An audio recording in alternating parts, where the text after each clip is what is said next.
Ito po ay ginagamit din ng mga batang lansangan sa pagsisinghod para makagawa sila ng mga illegal na bagay na yung ilan dyan mga kasama ay involved din sa mga sindikato. Dzxl, Pulso ng Metro! Kaso nga lang, yung solvent pa rin, Kiko, hindi yan kasama sa itinuturing na illegal na droga. Kasi kahit nga mga kasama, kung titignan po ninyo sa website po ng PNP, nandun nakalista lahat ng mga ipinagbabawal na gamot, pero walang espesifikasyon yung solvent dyan, na isang uri din po ng droga. Kaya napakahirap yan po i-regulate mga kasama. Opo.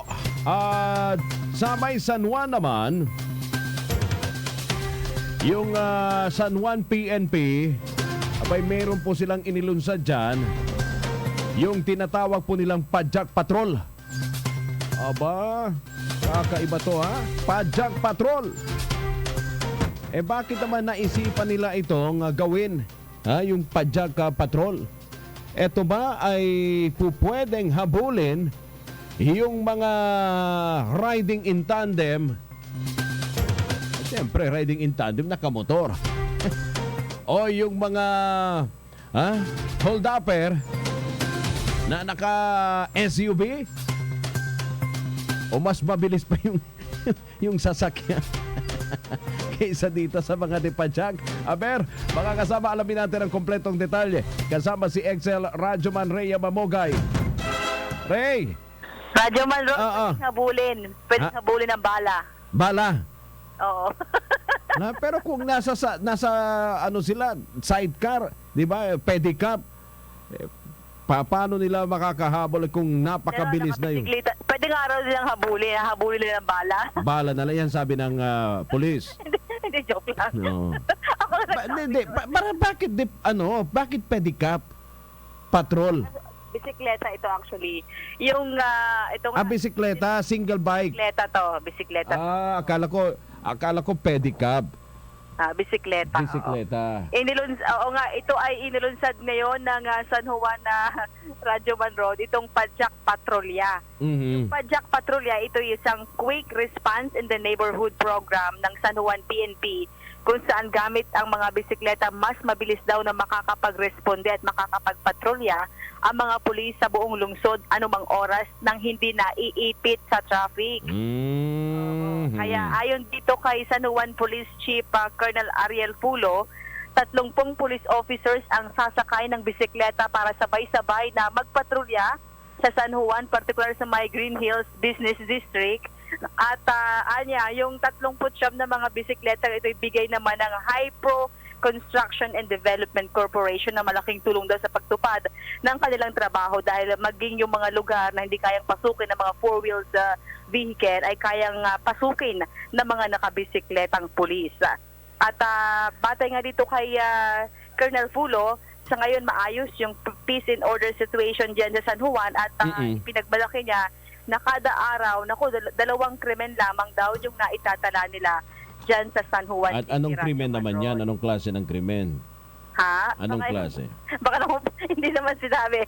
Pero napansin ko dahil ako'y nakabit dyan sa San Juan sa mga crimes. Ang malimit talaga pag wala akong namomonitor ng mga malalaking mga snatching lang, ganyan. Ang malimit talaga parting Kamanava, yan ang marami. Pero dito sa San Juan City, napansin natin talagang bibihira yung mga krimen. At siguro dahil nga sa yung mga nakatira dito medyo maalwan ng buhay. So walang masyadong mga lugar na squatter area, kumbaga, radyo malo din napansin natin. Hindi naman siguro dahil sa walang ganong squatter sa San Juan, kaya mababa yung krimen. Baka naman siguro programa nila. Baka maganda lang yung kanilang programa laban sa mga krimen. Talagang napansin natin yan na kung ilang buwan na tayo nagko-cover, wala masyadong krimen dito at ngayon naglunsad pa sa itong Pajak Patrolya kung saan talagang maging yung mga lugar na masisikip yung daanan, papasupay na rin ng mga nakabisikletang mga pulis. Yung nga tanong mo kanina, kung kaya bang habulin ng mga nakabisikletang pulis, yung mga riding in tandem, ang sabi ko, kung di man nila mahabol ng bisikleta, mahahabol naman ng kanilang bala.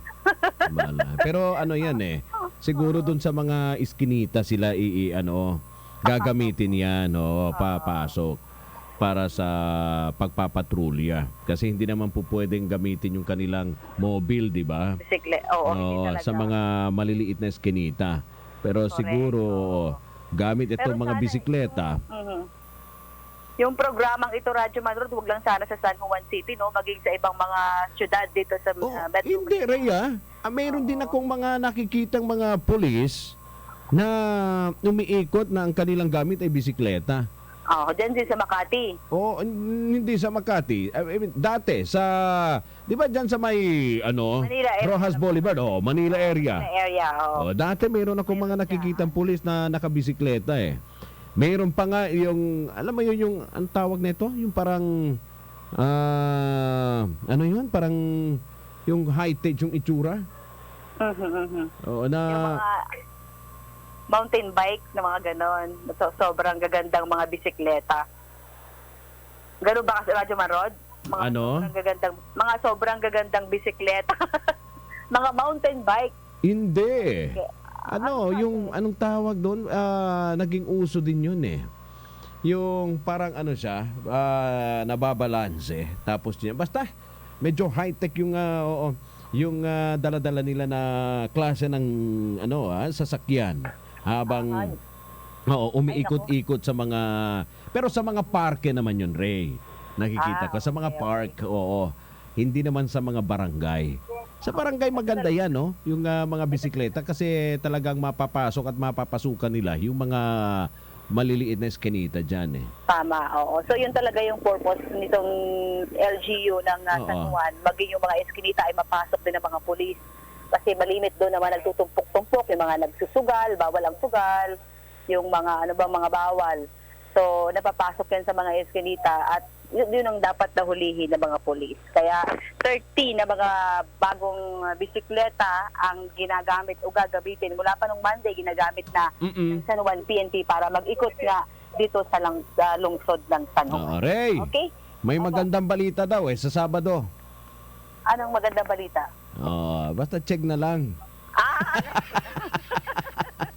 Agad-agad? Agad-agad On air about it. Bakit sinabinanggit nanggit ko ba kung ano yung magandang balita? Siyempre alam ko na yun. Check daw. Paki-check na lang. Alam mo na sa Sabado.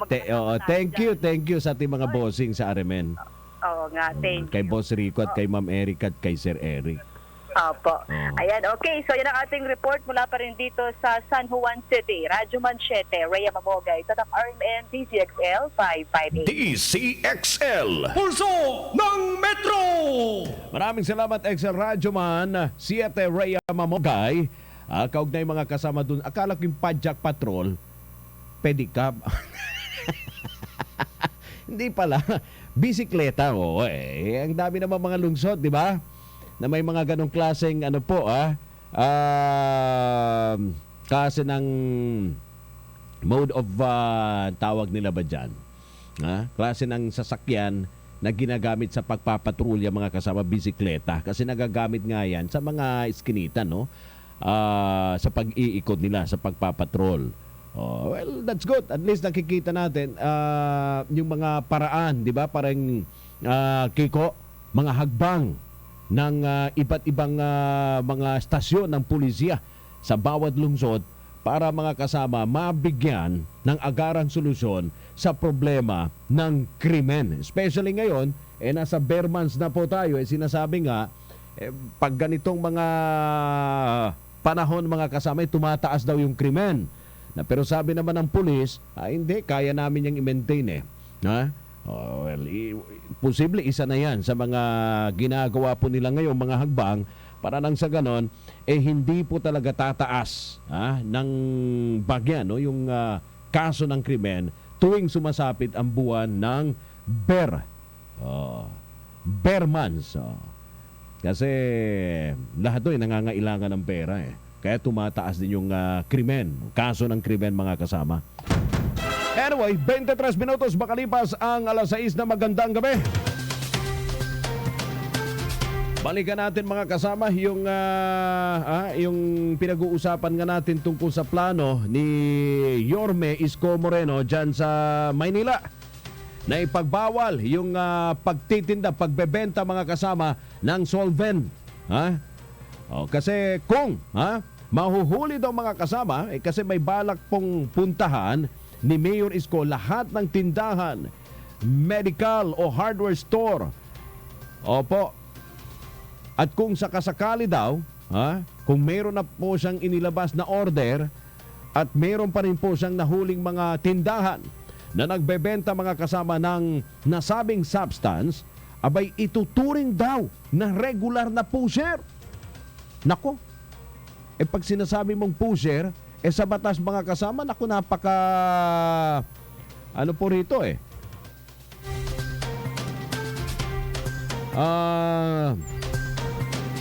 yung ano po rito, parusa. Napakabigat. 'Di ba? Sa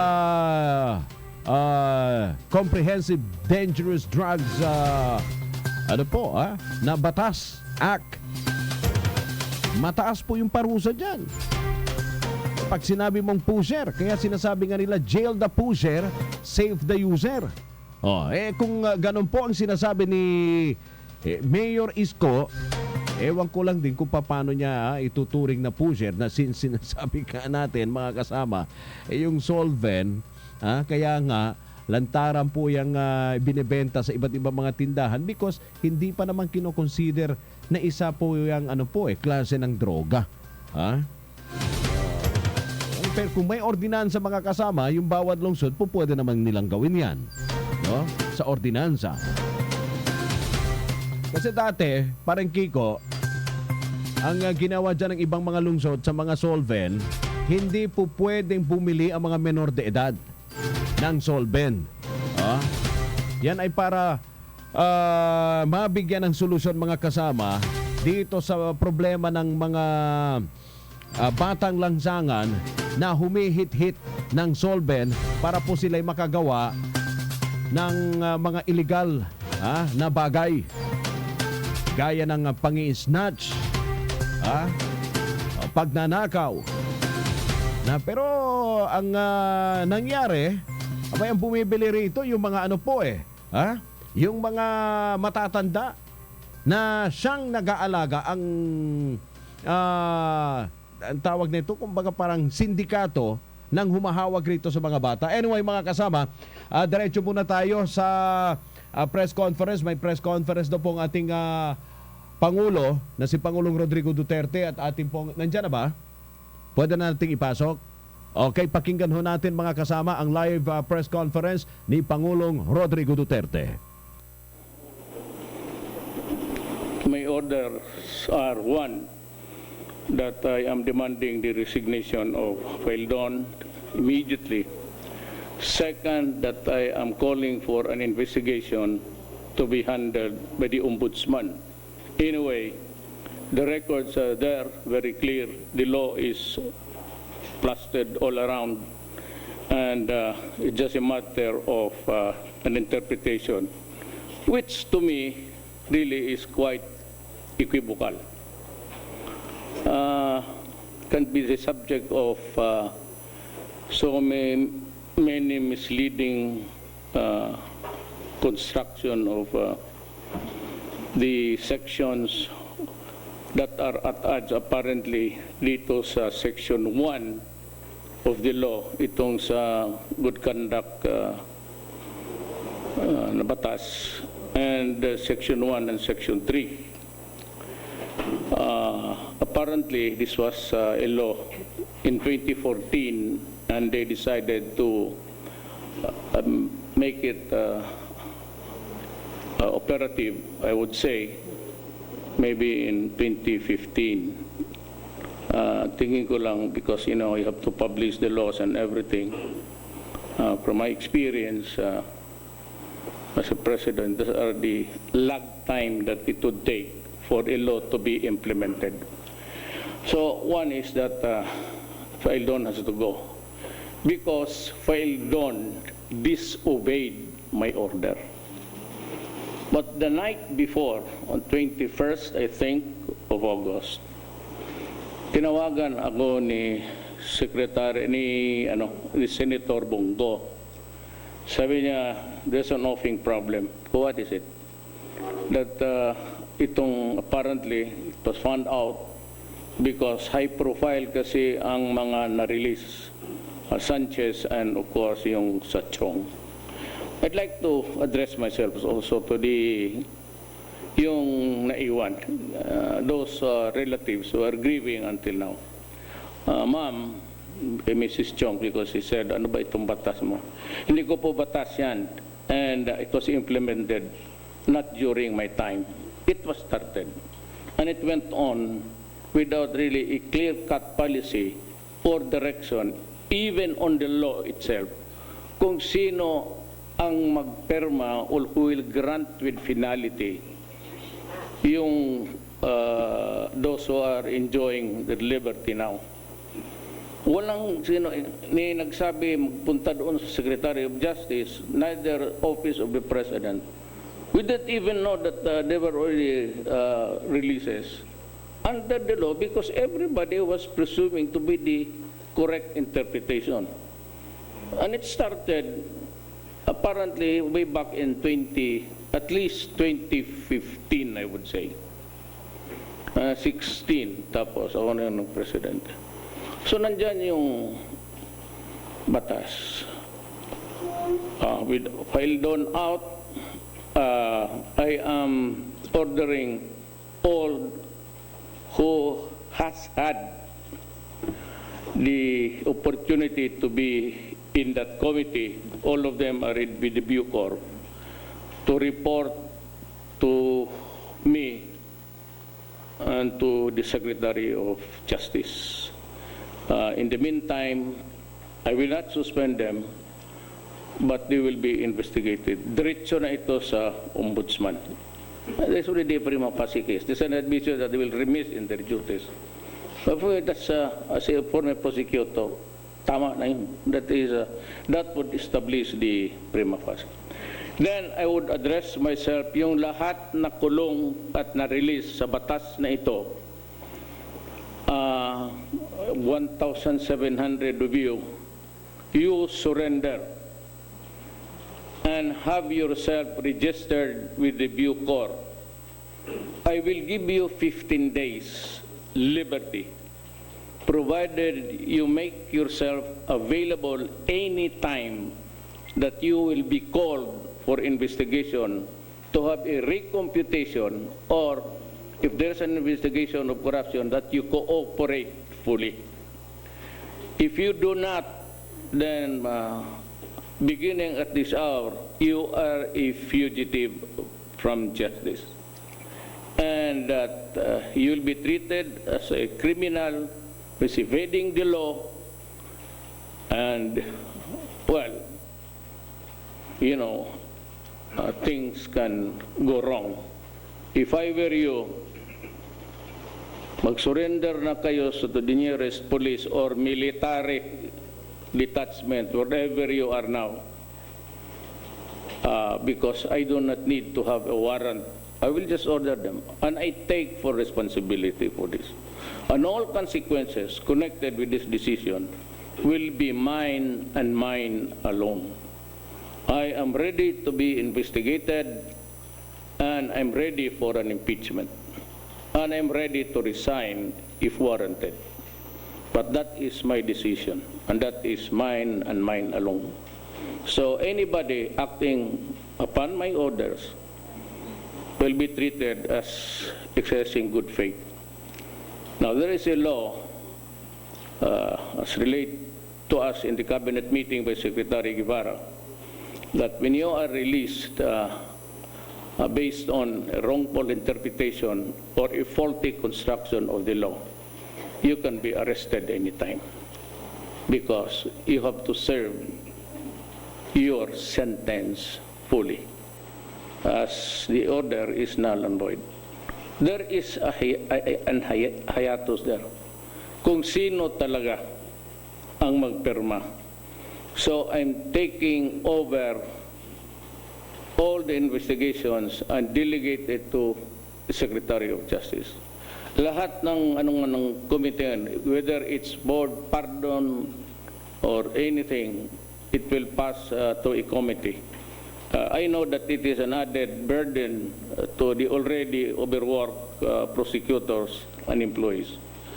But I would like to ask your permission to join me here because we're facing a problem. Nandiyan niya, ako yung presidente. So, there's a fire burning. Kung sino, hindi ang magtanong mo kung sino ang nagsusunod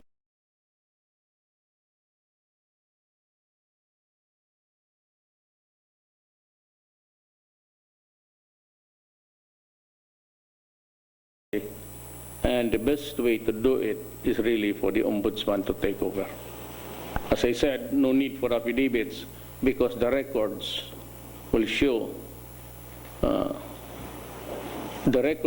would show na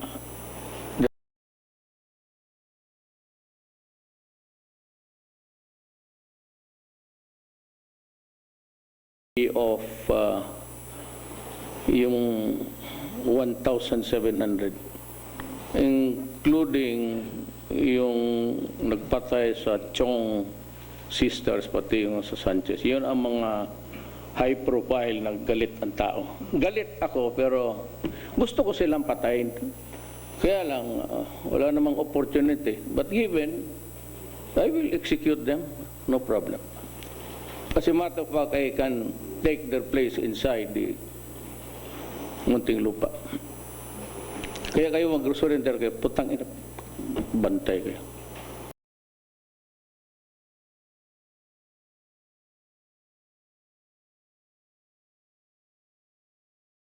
About 1,700,000,000. 1,700,000,000. Sabi ko na maghanap ka ng pera. Pag hindi, 1,000,000 per head kayo. Dead or alive. Ako, preferably, you know, may predilection. Ba't pa ako tagagastos para pakainin kita, bigyan mo ako ng problema, makalayas kayo ulit, problema na naman. Itatapusin na natin ngayon. So hindi ako maghugas ng kamay. But yung mga relatives, wala ko ako dito. Wala nga Secretary of Justice na yung siya yung nagsusupervise ng Bucor, all the penal institutions, mga bureaus, NBI, kanya yan, under the Department of Justice.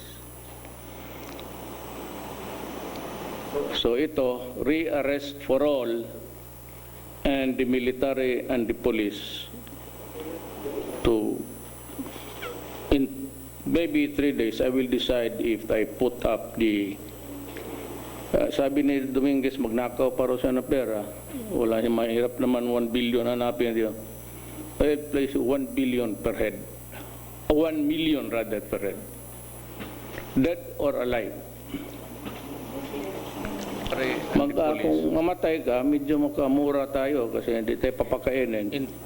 Maybe 3 days I will decide. Rice crisis yan balang araw. Any question?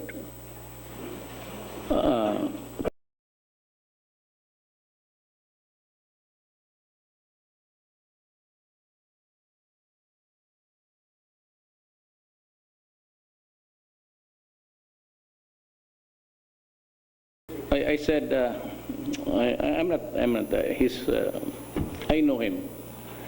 Pero yan lang sana na sinabi ko, ang order ko kay Bong, sabihin mo sa kanila, kay Secretary of Justice pati,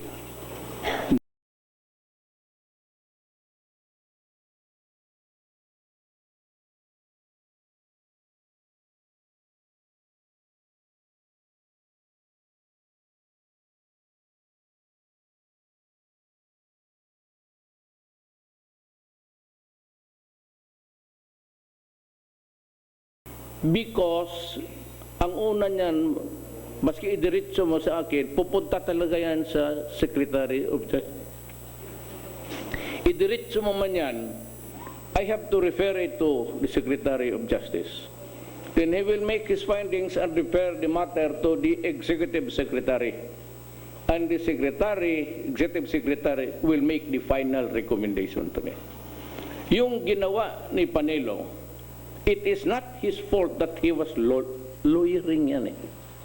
Hanap buhay namin yung mga, you cannot question that. And if he happens to be there, because a Executive Secretary will make the final recommendation to me. Yung ginawa ni Panelo, it is not his fault that he was lawyering yan eh. Hanap buhay namin yung mga, you cannot question that. And if he happens to be there because I appointed him, nagdumating sa kanya, in-refer niya sa the proper entity. Yun nga yung board. Panelo did not commit any infraction or he happened to be a lawyer at the time. Nobody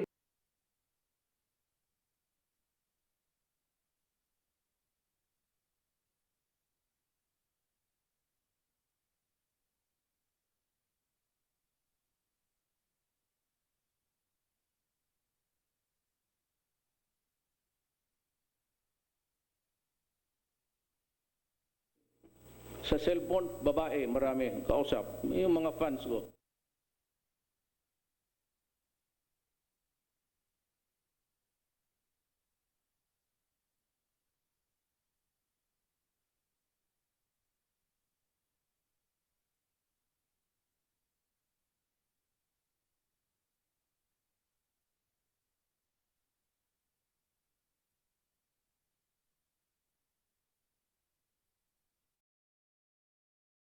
About my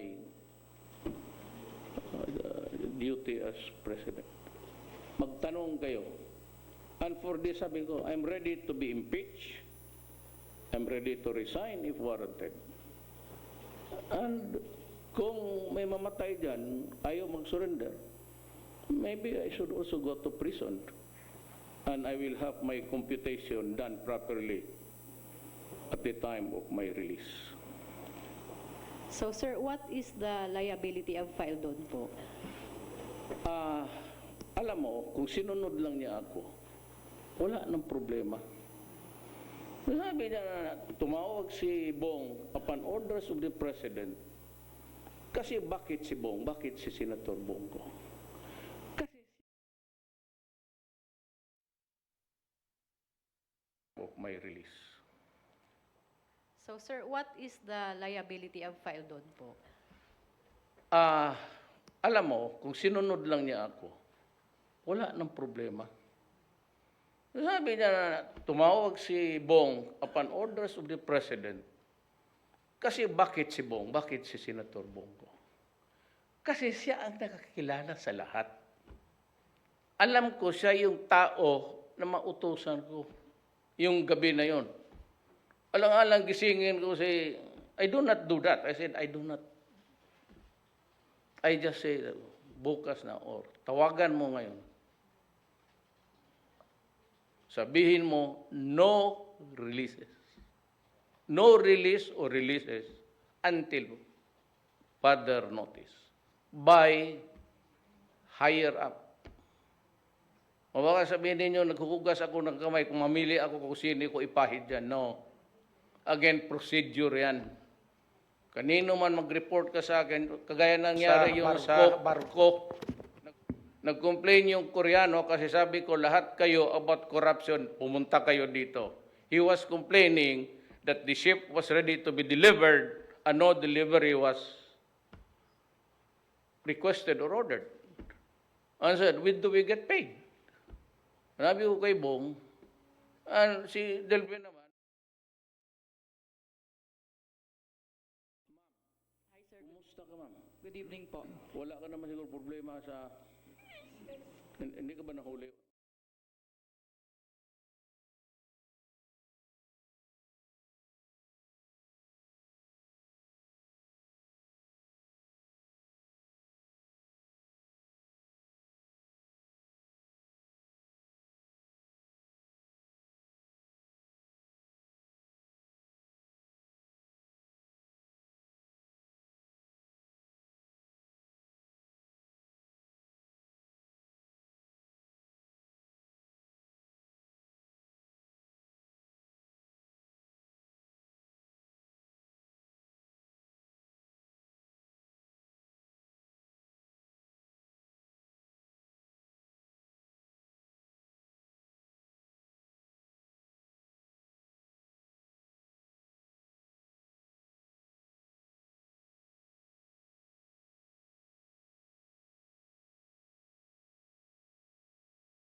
sila ang nagbabantay, sila rin ang mag-release. Pero wala ring batas na nagsasabi na it has to be Guevara who should do it. Neither is there a law which says that it goes direct to the president's office. Everything is always referred to. Yung kay Panelo, saan niya ipadala yung sulat? Doon sa DNR. If you were Panelo, what would you do? Tapos sabi,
ang computation nila, which may be correct.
Okay.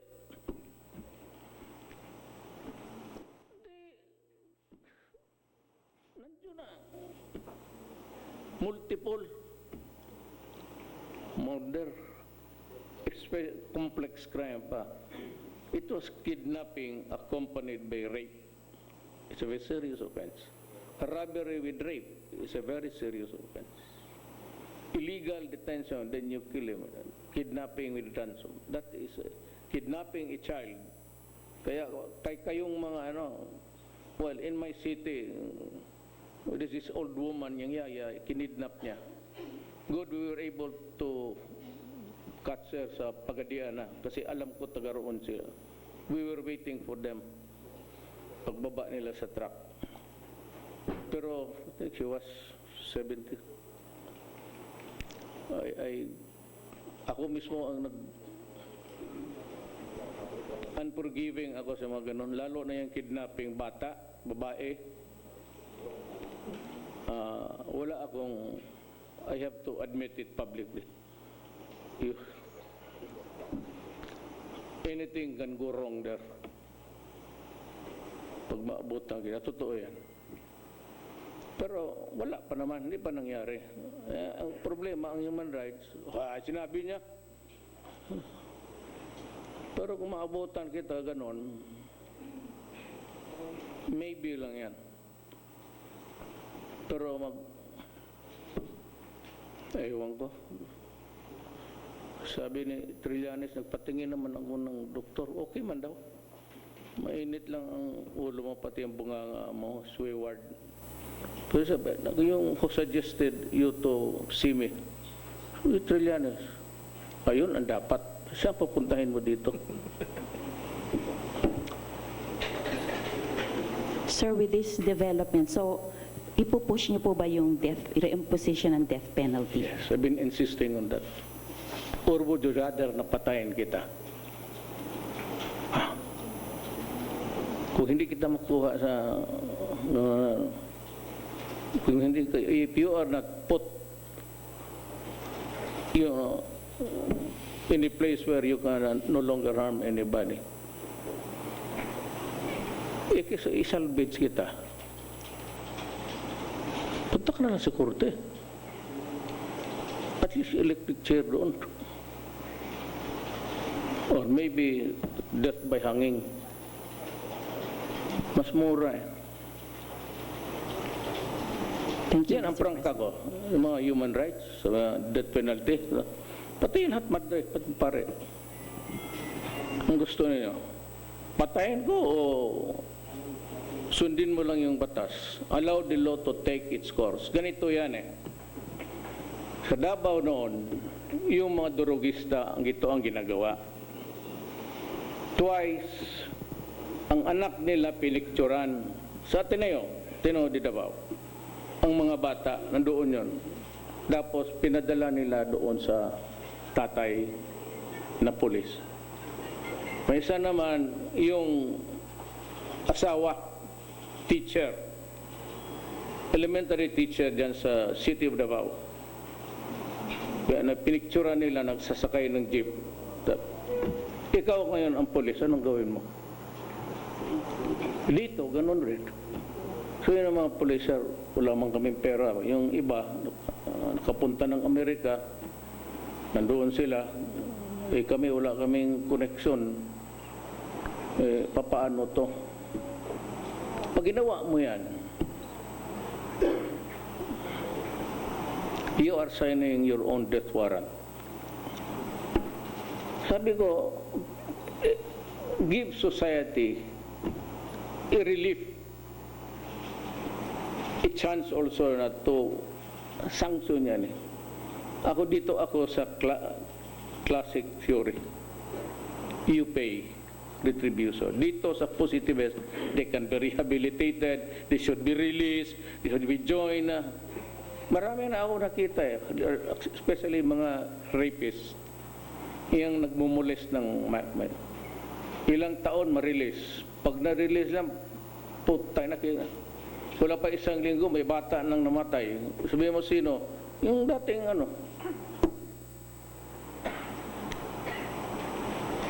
Kaya mamili kayo.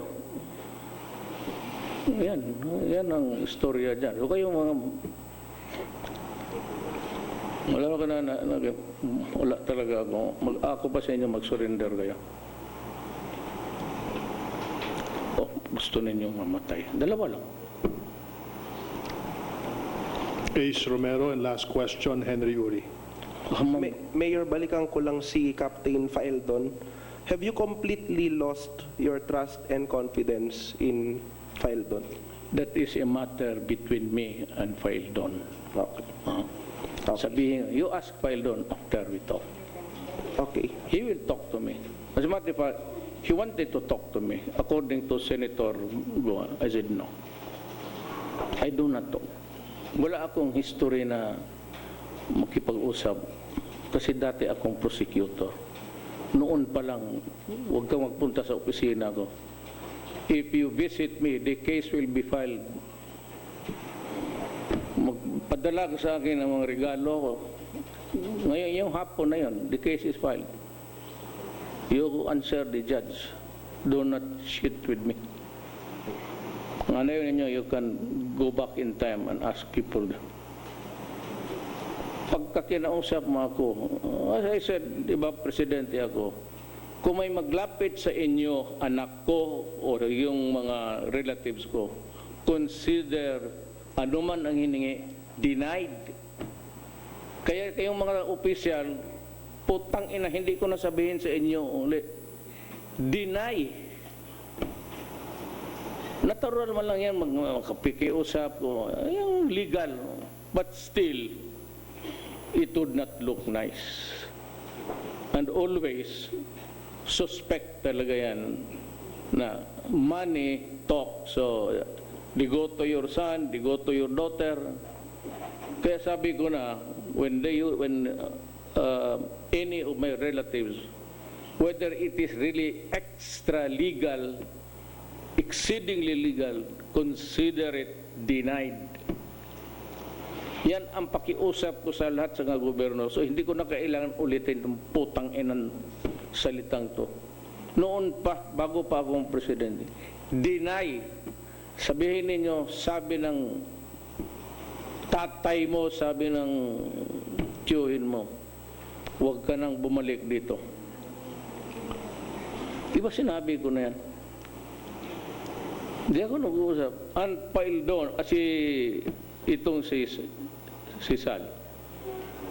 Sabihin ko sa inyo, kung ginawa niya na mag-iusap sa akin, you know, he knows he will be fired. Or I will just tell him, Padre, if you want to do it, just umalis ka. Ganun ako. You can ask anybody. Nandito man lahat cabinet members. Hindi lang nga ninyo magustuhan ang diskarte ko. Medyo, pero that is how it is. Hindi ako nakikiusap. Thank you, Mayor. That is the rule, the constant rule to the end, until the end of my term. Last question from Henry Uri. Good evening, sir. In your mind now, Mr. President, do you think how corrupt Captain Paeldon is? Well, I talked to the cabinet. It's not really in confidence, but I suspect that corruption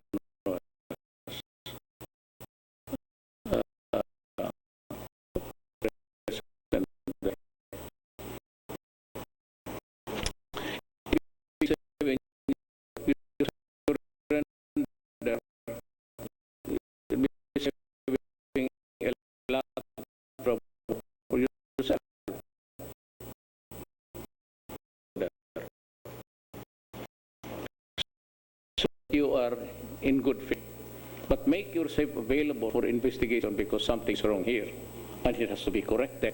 And since I am the president, I have to correct it. Nobody will do it for us. It cannot be a law. Matagal yan.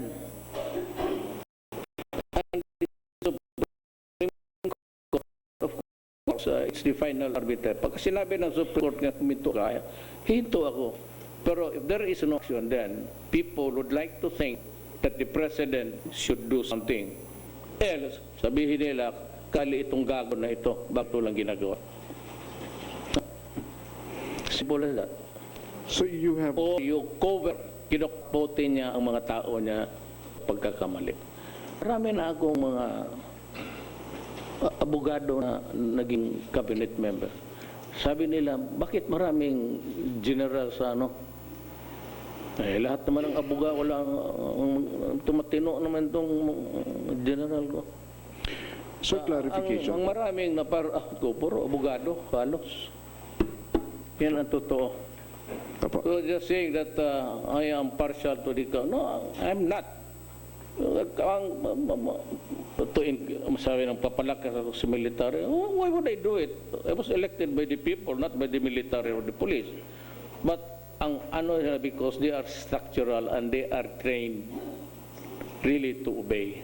And I assure them that I will never give you to do something which is illegal. Maasahan mo yan. Kaya yung mga pulis, pati yung mga military, kikinig sa akin, just do your duty. Arrest them in accordance with the law. Ngayon, kung diskumpiyado ka, tanungin mo yung inaaresto mo, ano ba ang accordance with the law dito? Sabi kasi ni Presidente, to arrest you dead, alive, or... Yan man ang pinakamaganda. It is not prohibited by law to say that. Neither is there a law which says that I will kill you if you destroy my country. But ikita mo ang Shabon, lulumutang dito sa west side, lulumutang dito sa araw-araw yan. Apat yung kita ninyo and which is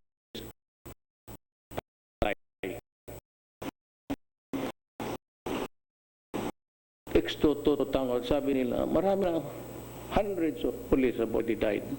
Marawi was a classic case of rebellion that was ignited by the service of a warrant of arrest for a Maoti member who was being accused of drug case. And pumotok, lumaban. Then it became a full-scale rebellion. But what started actually, what precipitated or ignited the incident? It started with a process of serving a warrant in connection with a drug case. Ilan ang namatay kung sundalo doon? Pati police and the civilians and the misery that the people of Marawi are now suffering. Sir, ipinag-uutos niyo po ba na sa ilalim sila sa hold departure order? Automatic yan. Putang ina, pag pinalaya mo yung, pinasakay mo ng eroplano, ikarga kita sa helicopter, ihulog kita dyan sa... I will handcuff you, then I will throw you up. Kung marunong ka maglangoy na nakatali yung kamay mo, baka magdating ka pa ng Dewey Boulevard. Bakit mo paalisin yung hanap ko lang ng sakit ng ulo? Apo. Clarification po, last on my part. May order po ba kayo na shoot to kill? Dead or alive. If you have to shoot the guy because he's offering a violent resistance, I am ordering the police, paka-stupido mo naman kung ikaw pang magpakamatay. Do not be a hero. Just follow the law.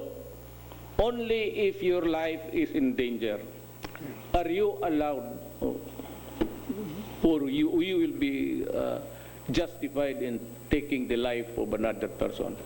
But when your life hangs in a balance, wala na magsabi yan, nakaupo, nakatali ng kamay, bakit mo patayin? Hindi, kulong mo na lang. Total, ipardon mo yan mga yawa yan. Kita mo ngayon. Maghintay ka lang kung sino magkamali dyan. Tang inang yan. Nationwide ba to? Yes, sir. Hanggang probinsya? Yes, sir.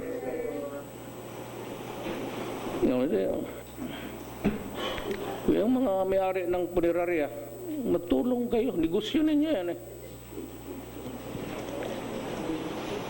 Di ba? Maraming patay. Sino man magbayad ng mga ulol na yan? Ako man, yung mayor.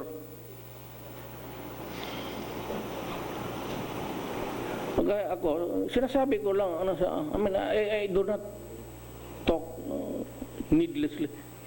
Kung anong gusto kong sabihin, gawin, ako sabi ko, I'm ready to be impeached. Investigator. I will resign if warranted. Itong utos na ito, dead or alive. Ngayon, after 3 days, kung sabi ni Dominguez, nakanakaw na siya ng 1,700,000,000, yung maghanap ka kay 1 million per head. May-ari ka ng punerarya, o army ka, o 1 million yan. O kapgo ka, lalo na pulis. Pag 1 million, sigurado. Kung sabi lang warrant, lasing-lasingan ka lang yan. Kung hindi mo yung bulyawan. Thank you, sir. Ano pa?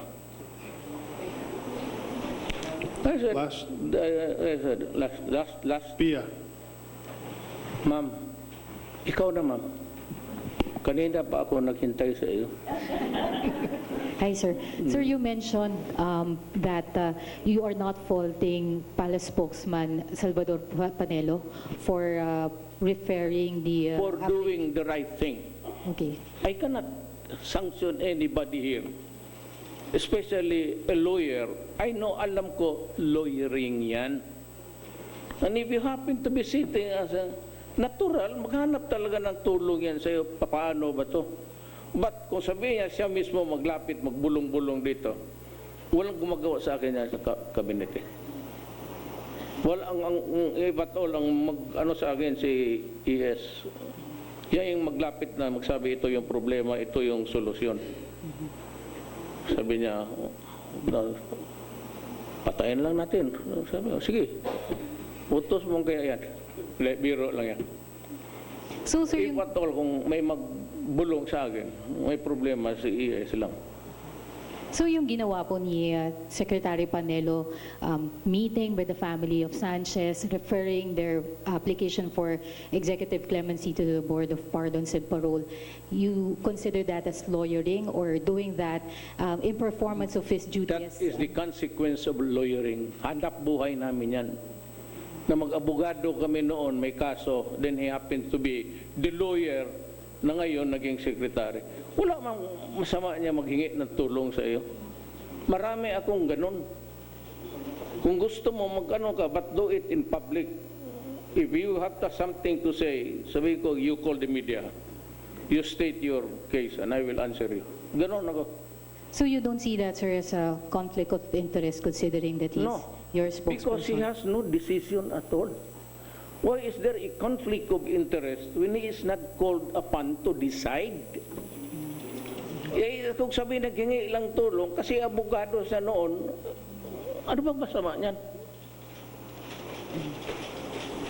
Ngayon kung sabihin mo, sige, lakarin natin ito, meron kay pera, marami pang naiwan sa waiting ninyo.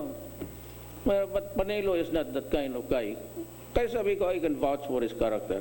I will have to stand by him because it is really the truth and he did what was or what is right.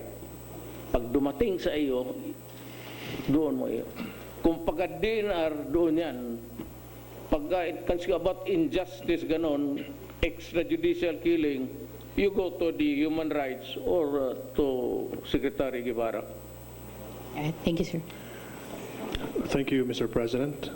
Thank you, members of the press. As you've said, as President, it is my duty to solve the problem, rectify the error, and maybe ask Congress to come up with a law clarifying everything. Isang word lang yan, 1 or 2 words. I think a lot of them have already submitted their amendatory bill. Ano po? Para mo klaro, kasi a lot of ganyan, basta sa gobyerno ka, a lot of suspicion na pera-pera. Alam mo, sa totoo lang, well, kagaya nitong si Chong, sabi niya, ano ba yung klaseng batas mo? Almost berating me in public. Ma'am, hindi ko batas yan. Mayor pa ako ng Davao noon. At ang karamihan doon sa amin, patay na.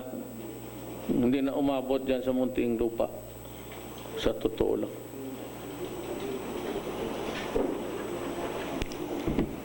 Any question? I will stand. O anong sabihin ko dito? I said, any consequence,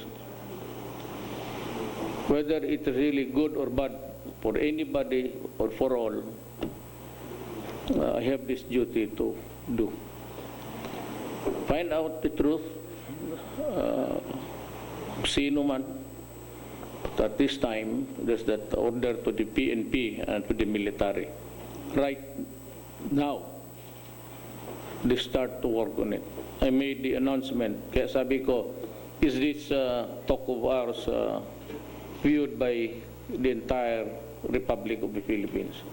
If it's yes, then medyo sufficiente na yan.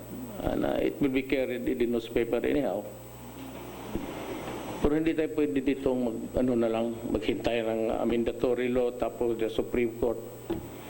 Well, if the Supreme Court says stop it, I will stop. But at least, ginawa kung dapat kong gawin.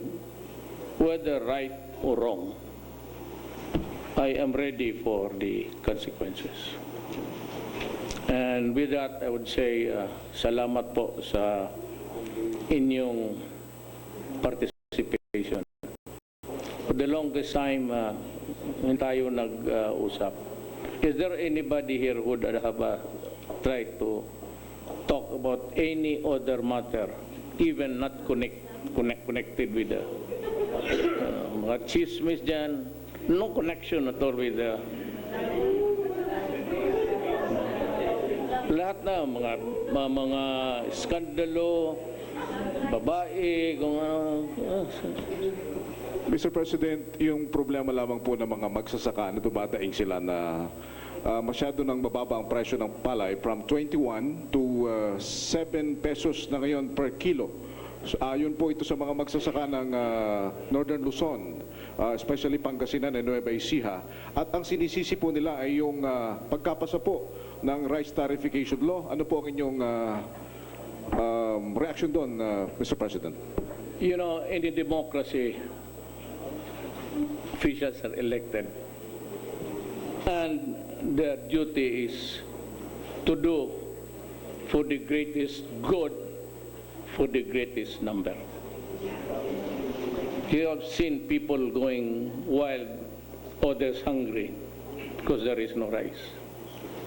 What the solution should be, or will be, for the Secretary of Agriculture to buy all, magkano ba presyo nila?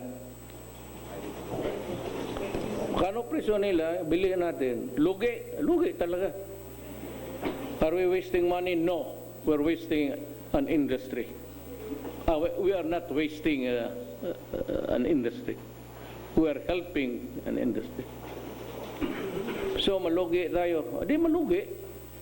Yan man ata. Kaya ako nagkukolekta ng buwis. Kaya ako happy ako pagka nakatsamba ka ng billion dyan na tax evader. But I can satisfy the demands of the people. Bilhin, sabihin ko, ay cabinet na nag-interrupt lang ko just to announce. Alam ko kasi naghahintay kayo. Ay, mag-alis na yung mga magaganda, ang maiwan, magaganda pa rin, pero kukunti na lang. So, baba na ako kasi gwapo. Si Adriano pa. Sir, ang utos niyo po sa NFA ngayon, bilihin na lahat ng mga palay ng mga local farmers. Yes, but you cannot demand a price. You arrive at a compromise of how much you're willing to lose a little bit. Huwag naman dyan, paano, medyo tapatan lang, basta hindi malugi na yung pagod nila, pati that they are compensated. But do not demand a price that is unreasonable. Because I am sure Secretary Dar would never go into that kind of arrangement. Pero kung tulong lang, I said, now itong tarification, I said it is a move that is intended to serve the greater interest, the majority of the people. So ang solusyon yan, bilihin natin. Ngayon, lugi tayo. Bakit tayo nagkukolekta ng taxes? Para malugi, para makatulong ka sa... Okay? Thank you, sir. Ano Salamat ba? po. Beside, wala na po, Mr. President. Ako may gusto, pwede ako na magtanong. Ina, ano ba talaga ito? Si Pia, magandang bagay sa iyo yung ganong kulay. It suits your picture. Si Ina naman, yung sabi niya noon,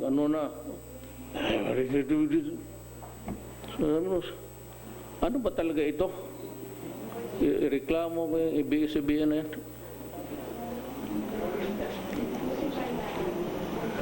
Magtanong ako, siyempre ako yung ninong eh.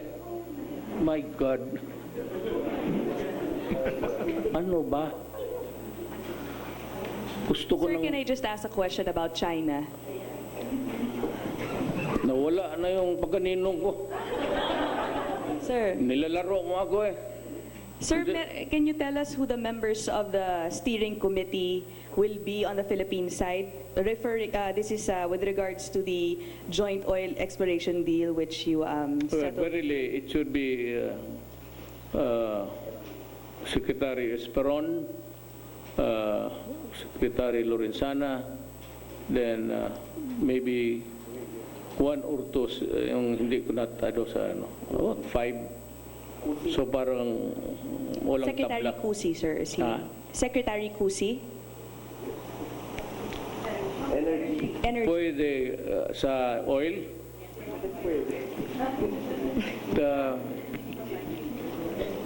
Tignan ko, I have to listen to him. Okay. Sir, yung 60-40 sharing deal, was that set in stone while you were in your trip to Beijing? No, Final na po ba yung long 60-40? before yan. It was already being published even. And there were a lot of questions connected with the sharing. China, nagmamagandang loob. You know, it's not easy to have a controversy with your neighbor. Pag sabihin mo na mas superior yung iyo, superior yung iyo kasi may armas ka, ako wala. That's a plain truth there. Okay. You know, if we have the might is right yan eh. No, hindi ako pwede makipag-gera. Maubos talaga ang Pilipino dyan. So, ang totoo niyan, hindi kakasar kasi hindi natin kaya. I have to be frank with the Filipino. Hindi natin kaya. And it's not good to go to war. Thank you, sir. Thank you. Anything else? Pia? Bakit ka nakatingin sa akin? Wala na? Dito. Oh, ma'am. Hi, sir. I'm China. Hi, ma'am. Sir, can you tell us, during your bilateral meeting with Chinese President Xi Jinping, how did you invoke the PCA ruling po? Okay. Mabuti tinanong mo yan. Sabi ko, Mr. President, I am here. But one of the purposes, nandiyan sila lahat, cabinet members. One of the most important is I am reiterating the arbitral award in our favor. So we have a miscommunication earlier, then we arrived at a consensus, then finally we agreed to talk. That is why I came here for the first time. Sabi ko, your statement was I made my statement regarding the arbitration even during the first visit. Sabi ko, I am here to reiterate because your answer, your response was, we will do it peacefully. And I said, agreed, of course. Now I am asking you, how do we talk and solve the problem peacefully? Yan ang sinabi ko, nandiyan sila lahat. And the military was present. Puro military man si secretary and all of them. Sabi niya, you know, our statement was, we will not budge. Ayaw namin pag-usapan kasi amin yan. We own the property. Why should we talk to you? Parang ganun. Pero almost in a whisper. And what was your response, sir, when President Xi said that they will not budge? Well, sabi ko, it will remain a problem. It will be, a thorn, just like a short thumb that sticks out painfully every day. So, nag-ship siya. Ako naman, out of courtesy, sabi ko, well, I will not maybe insist on your answer now. I am not satisfied with your answer, but I will not ask for any other answer. I'll just remain where I am, where I started, considering that you are under stress by the incidents dito sa Hong Kong. May problema sila eh. So mainit ang ulo niyan. So i-timing mo. The art of diplomacy, yung palaro-laro ka. Mga tao na matayan ng anak o hiniwalayan ng girlfriend niya, ay mainit na lang ang ulo niya. So, sir, since President Xi is not budging po and they do not acknowledge the ruling, what is your next move? Covadis, Philippines. Covadis.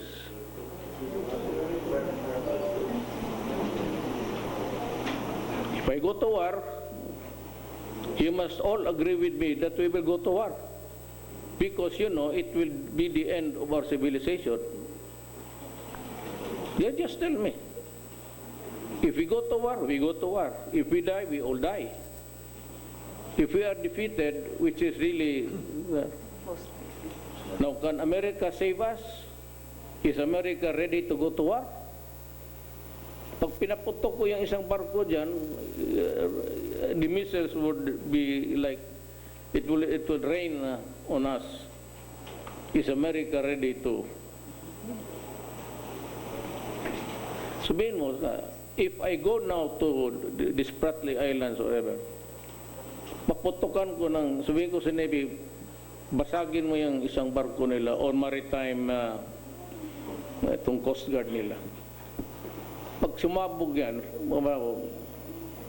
pagtanong ako, pakitanong ng Amerikano, if that scenario would happen suddenly, are you ready also to send you like rain to China? Sir, madali lang man, it's easy to say na you enforce maritime laws.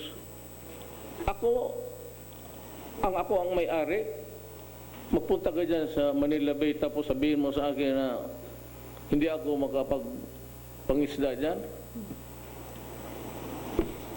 Sir, Because they're claiming it as their own. And ang masama dyan, they are claiming it as their historical right. And they have the control over the property.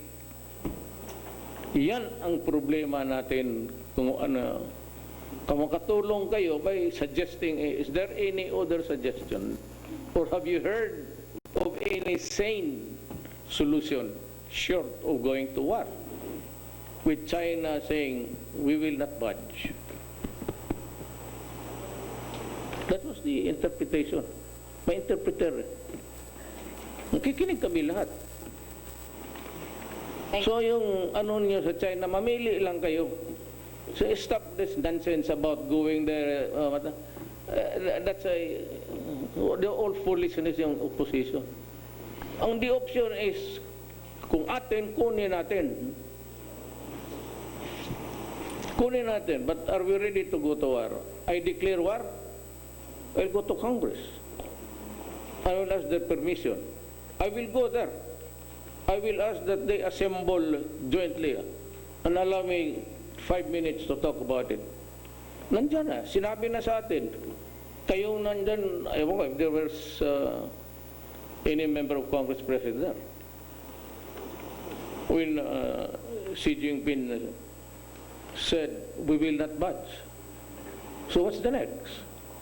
Patanong mo sa akin, so what's the next? Your question is as good as mine. Anong gawin natin? What is the next step? Seize the property? By what means? Unbendedness? Ano? Yan ang mahirap na. Kaninong problema to? Hindi ko to problema. Sino nag-atras?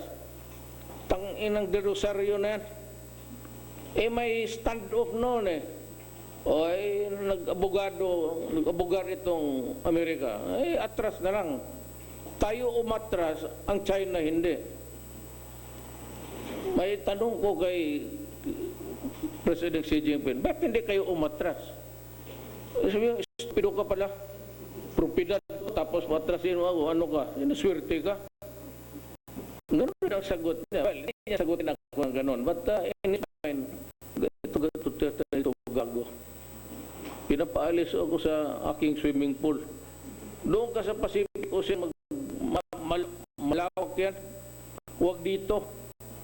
If you want, you can claim the entire. Ako, I have plans also of my own. The Sulu Sea is ours. I will have bad also. Ngayon, pagka panahon din, mapapatro ako dyan. Hindi naman sure, but just to show that that's mine. I mean, I would rather announce that wala akong compromise dyan. Magkagera na tayo na magkagera. It's around several countries, but Sulu Sea is ours. Kaya na pinanganan Sulu eh. Hindi ako atras dyan. Diyan yung away. Kasi diyan ako mag-blockade ng balang araw. Hindi, wala akong ano. Wala na akong, we will not budge also. Ano. Di magka-upakada, di wala tayong magawa. Total, I will ask media to go with the expeditionary force.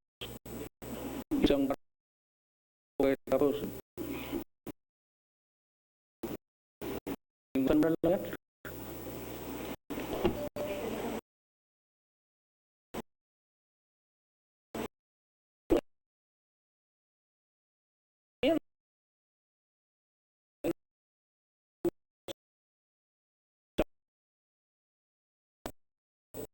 Sinabi ko sa iyong amin yan. Kasi kung ako tanungin, gano'n ang sagot na kita. Sabi ka, yung solusi, putang ina. Padre, umuwi ka na, baka masampal ka. Amin yan. Kaya ang pangalan niyan, solusi. Nagtitulo itong years ko.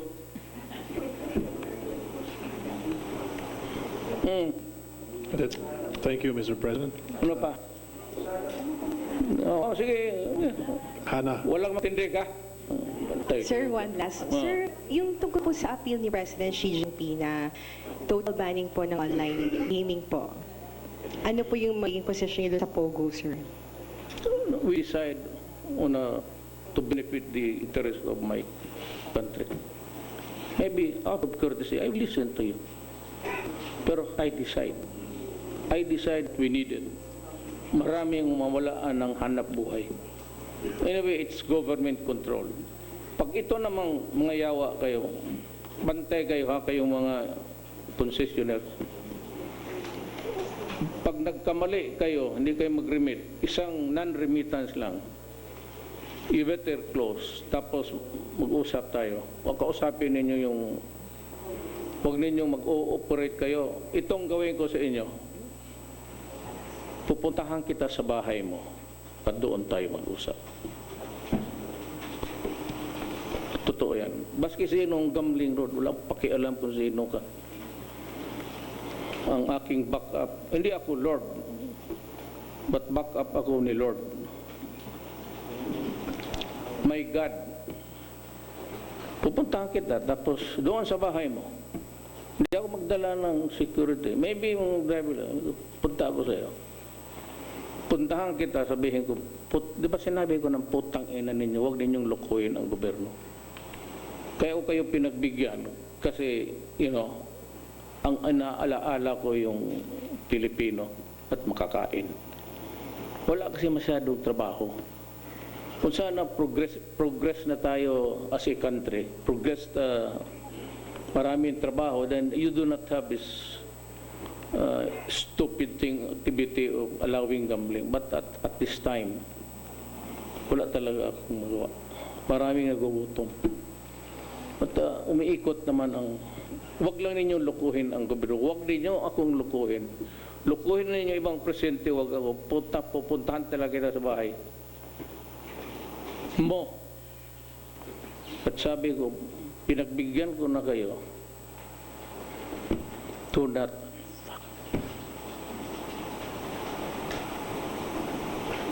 I'm sure you will be sad pag dumating tayo sa panahon.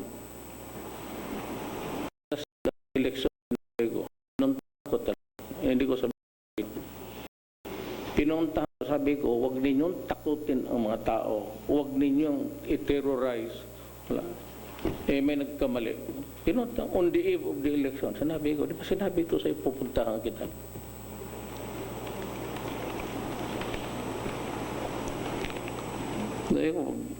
Isa pang patay, balikan kita dito, papatayin kita.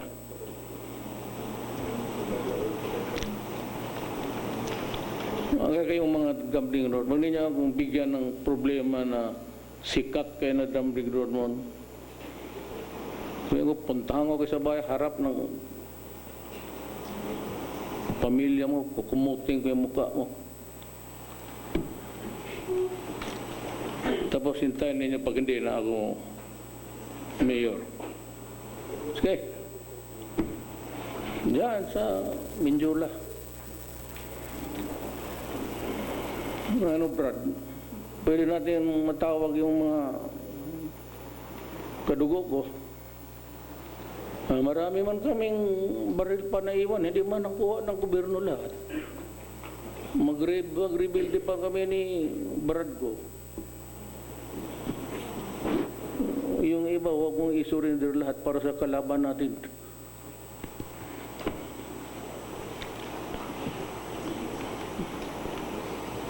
I'm trying hard really to reach out sa alam ko na hindi talaga si dream, kaya lang it remains a dream, pero terrorism wala. So since all enemies of the state are now considered terrorists, in the next few days I will have a new kung paano ko gawin. And you will be informed. So that ends my audience with you. I have full faith in Panelo. Hindi ganyan yung tao. Nagkamali kayo. He has a thriving law practice. Lawyering, kumikita yan ang malaki. At hindi yan makiusap ng ganon.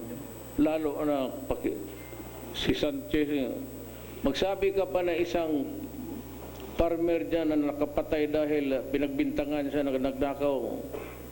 When I was mayor of Davao, usually I go to the jail. Tapos pag-assemble, sinong nademanda sa iyo na nagnakaw ng propiedad ng amo ninyo? Magsabi, ikaw. So sabi niya, wala yung kupra niya gano'n. Si Bong, buhayan.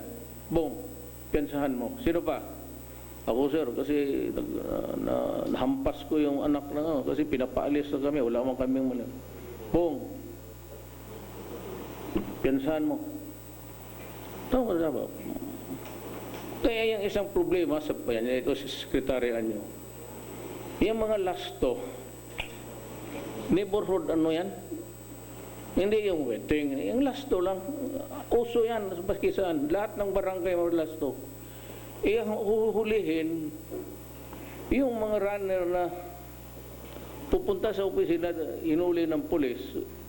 Kasi binabawal ko man yung idalhin ng pulis doon sa opisina ko. Nakabook na siya, sir. Na-report na sa regional.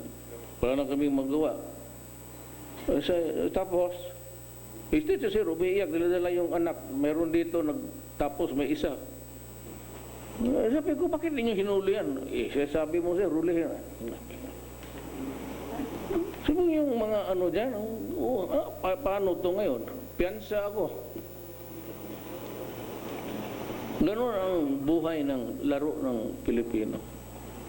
Hindi mo naman ihaan mo na may mga anak gano'n, pakulong mo. But you know, the law is maybe cruel, hard, but it is the law. Salamat po. Sa tagal, hindi ko nakita kayo. Kayong lahat gumaganda sa panahon. Wala akong nakita sa inyo na tumatanda. Gumaganda. Lahat kayo. Either I was born early or I was too late in hindi ko lang masabi ang sentimento ko. Berna, huwag ka magsige talikod dyan. Anong talikod sa Tagalog? Yung magsige tingin ng ganon? Lingon. Nagatingin siya si Berna sa inyo. May pinapagkin, siguro magpaparinig itong yawa na Duterte ito. It's not chauvinist, it's just appreciating beauty.